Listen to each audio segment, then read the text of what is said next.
social media is the most powerful weapon the underlings have ever had against the ruling class, because we have the ability now to organize and communicate and modify our behaviors in unison, and we can suck all their power away. They're a very small percentage of the population, and they are hyper dependent on our compliance. Yeah, our ignorance and our compliance. I had another question. Can you Sure. define anarchism? Yeah, like compared to what other people might think it is. Okay. Well, like everybody, I get it. I grew up in America in the '90s when I was a teenager, and so anarchy was always like death and destruction. It was punk rock. It was chaos. It was Mhm. violence, and it's not what you want. Um, but there's a few different ways to define anarchy.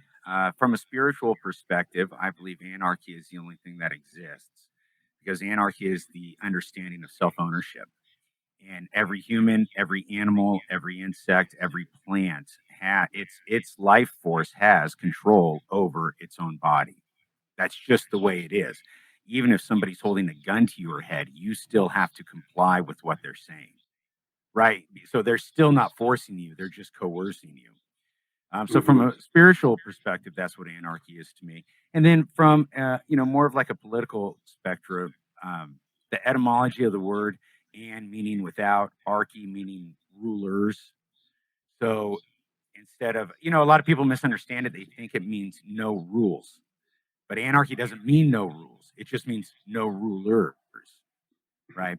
And Mhm. under anarchy is the only way a person can be free. And the way I decide if I'm free, the way I recognize if I'm a free person, that's if I have 100% discretionary authority over the proceeds of my labor. If anybody's taking my labor from me, I'm not free.